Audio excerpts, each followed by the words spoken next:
Hello दोस्तों, स्वागत है आपका हमारे एक नए वीडियो में जो कि हमारे चैनल का नाम है सिविल एग्ज़ाम प्रेप।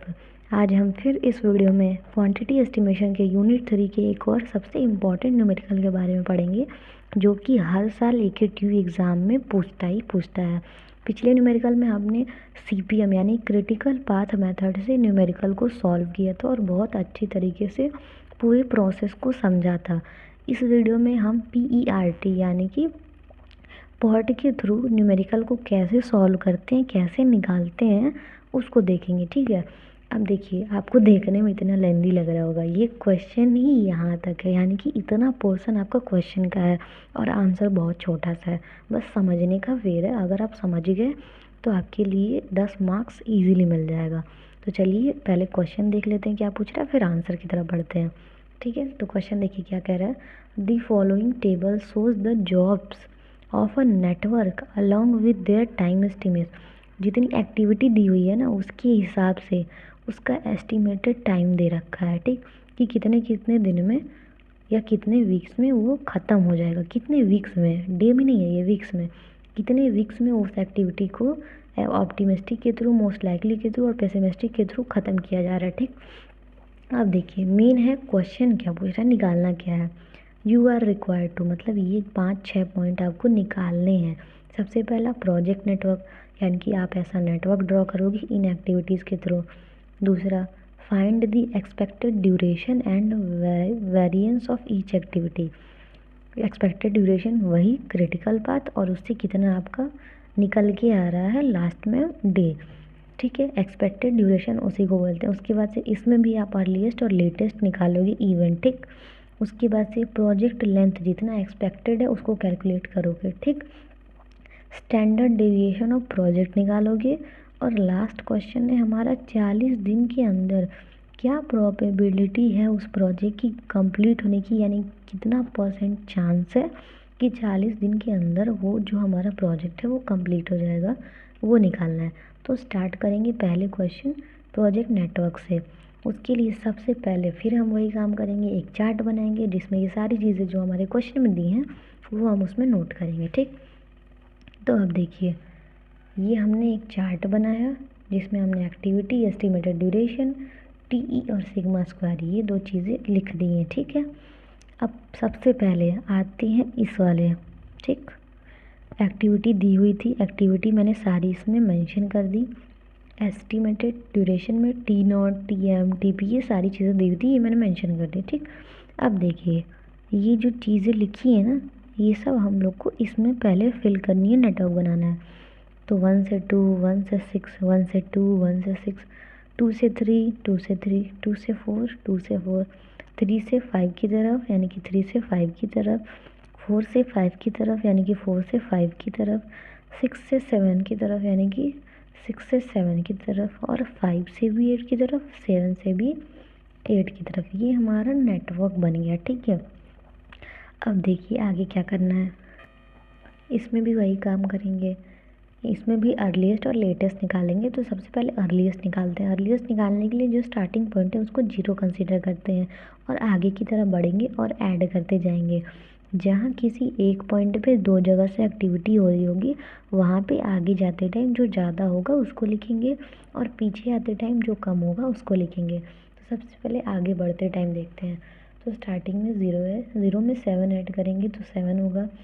7 में यहाँ पे एक ही एक्टिविटी जा रही है तो 7 में 14 ऐड करेंगे 21 होगा। 0 में 6 ऐड करेंगे 6 होगा। यहाँ भी एक ही एक्टिविटी जा रही है तो 6 में 11 ऐड करेंगे तो 17 होगा। यहाँ भी एक एक्टिविटी आ रही है तो 7 में 5 ऐड करेंगे तो 12 होगा। 5 पे 2 एक्टिविटी आ रही है।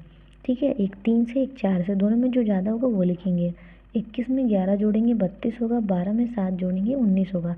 तो 32 ज़्यादा है तो इसको कंसिडर करेंगे, तो 32 मैंने लिख दिया। अब 7 से 8 पे और 5 से 8 पे भी दो जगह से आ रही है तो दोनों में जो ज़्यादा होगा वो लिखेंगे। तो 32 में 4 जोड़ेंगे 36 होगा और 17 में 18 जोड़ेंगे तो 35 होगा। तो ये 36 आ रहा है तो इसको लिखेंगे 36। ठीक, अब यहाँ जो आपका अर्लीस्ट आया वही लेटेस्ट बन जाएगा। अब हम बैक जाएंगे और माइनस करते जाएंगे।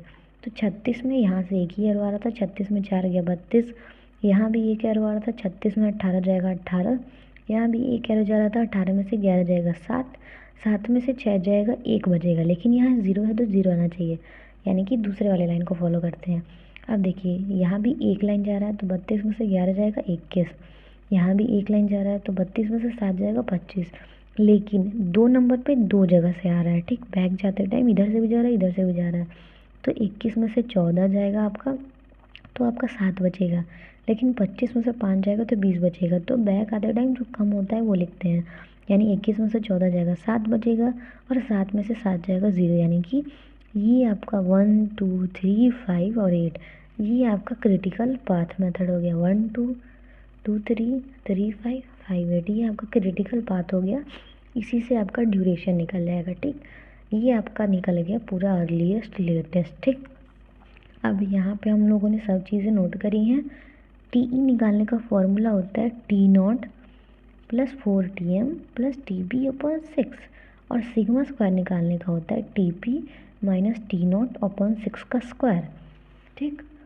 जब टी ई निकालेंगे तो T0 plus 4Tm plus TP upon 6, और जब सिग्मा स्क्वायर निकालेंगे तो TP माइनस T0 अपॉन 6 का स्क्वायर। इस फॉर्मूले के हिसाब से सब निकाल लो। कैसे?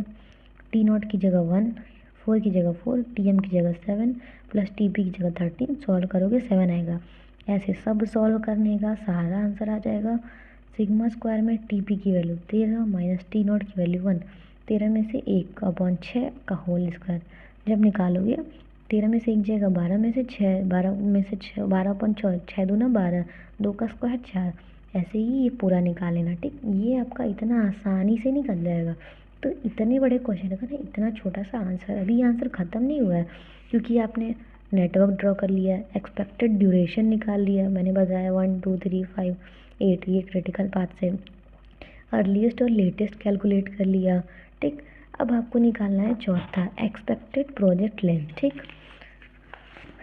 अब देखिए एक्सपेक्टेड प्रोजेक्ट लेंथ कैसे निकलेगा। पहले वही ड्यूरेशन आप निकाल लो, 1 से 2, 2 से 3, 3 से 5, 5 से 7, 5 से 8, ये आपका निकल जाएगा 36 डेज, यानी कि आपका यही प्रोजेक्ट लेंथ और प्रोजेक्ट ड्यूरेशन होगा। इसी को क्रिटिकल पाथ बोलते हैं, ठीक। चौथा आपका निकल गया। पांचवा आपका पूछ रहा है calculate the variances and standard duration of project, ठीक। अब देखिए पांचवा पॉइंट कैसे निकलेगा। तो प्रोजेक्ट लेंथ वेरिएशन, ठीक है। अब आप सोचोगे सिग्मा स्क्वायर पे 4, 16, 4, 1, ये वैल्यू कहाँ से आई, ठीक। अब ये वैल्यू ऐसी आई, मैं बताती हूँ, ठीक। ये वैल्यू इसलिए आई क्योंकि जो आपका ये क्रिटिकल पाथ है ना, इसी से लेंथ का वेरिएशन निकलता है। तो 1 से 2 के बीच में हम देखेंगे कि हमारा वैल्यू कितना आया है। तो देखिए सिग्मा स्क्वायर निकाल रहे हैं तो सिग्मा स्क्वायर की ही वैल्यू रखेंगे। तो 1 से 2 के बीच में सिग्मा स्क्वायर की वैल्यू आई थी 4, तो हमने 4 रख दी, ठीक है। उसके बाद से 2 से 3 के बीच में, 2 से 3 के बीच में वैल्यू आई थी सिग्मा की 16, तो हमने 16 रख दी। 3 से 5 के बीच में आई है 4, तो 4 रख दी। और हमारा 5 से 8 के बीच में आई है 1, तो 1 रख दिया मैंने, और इन सबको ऐड कर दिया तो 25 आ गया, ठीक है। ये लेंथ वेरिएशन हो गया, लेकिन जो स्टैंडर्ड लेंथ है उसको सिग्मा के फॉर्म में लिखते हैं। तो 5 का स्क्वायर 25, यानी कि सिग्मा की वैल्यू 5 आ गई। यहाँ तक आपका पांचवा क्वेश्चन निकल गया। अब लास्ट है छठवां, जिसमें प्रोजेक्ट प्रोबेबिलिटी पूछ रहा है कि 40 दिन के अंदर क्या चांसेस हैं कि आपका प्रोजेक्ट कंप्लीट हो जाए। अब देखिए इसमें आपको बहुत डिफ़िकल्टी होगी, क्योंकि ये जो वैल्यू है ना जेड की 0.8 के लिए, इसके लिए पूरा चार्ट बना हुआ है, ठीक है। तो आप इस पॉइंट को स्किप कर देना, लेकिन मैं इस क्वेश्चन में बता दे रही हूँ, अगर सेम क्वेश्चन एग्ज़ाम में आया तो आप कैसे करोगे। तो प्रोजेक्ट की प्रोबेबिलिटी निकालने के लिए एक स्टैंडर्ड वो होता है फॉर्मूला कि पी जो है ना, पी और ब्रैकेट में जेड की वैल्यू है ना, वो डी से हमेशा लेस देन होनी चाहिए। और डी निकालने का फॉर्मूला होता है T S minus T upon sigma, ठीक। ये हो गया। टी एस की वैल्यू क्वेश्चन में दिया था कि 40 दिन के अंदर हमको निकालना है। टी ई की वैल्यू अभी अभी आपने 36 निकाली है, तो 36 रख दिया, बटे सिग्मा की वैल्यू 5 आई थी, 5 रख दिया। सॉल्व करेंगे 0.8 आया। अब जो मैंने चार्ट की बात की ना कि बहुत बड़ा लेंदी प्रोसेस है, उसमें इन सब की वैल्यू दी हुई है। जेड के लिए भी 0.8 की वैल्यू दी थी, जो कि 0.7881 है। ये पॉइंट के रूप में है, तो मैंने प्रोबेबिलिटी हमेशा परसेंटेज में लिखी जाती है।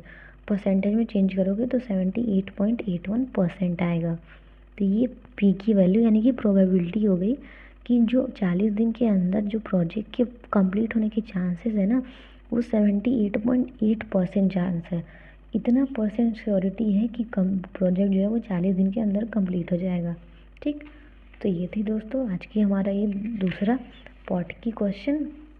आई होप आपको ये वीडियो समझ आया होगा और कुछ ना कुछ कन्फ्यूज़न भी होगा। जो भी कन्फ्यूज़न होगा आप मुझे कमेंट बॉक्स में ज़रूर पूछ लेना, मैं आपको बता दूँगी। ठीक है, और मैंने CPM पे ऑलरेडी एक वीडियो बना के अपलोड की हुई है, यूनिट 3 प्लेलिस्ट में है हमारे। उसके अलावा यूनिट 1 और यूनिट 2 ऑलरेडी कवर्ड है, मैंने वीडियो बना के पोस्ट कर दिया है।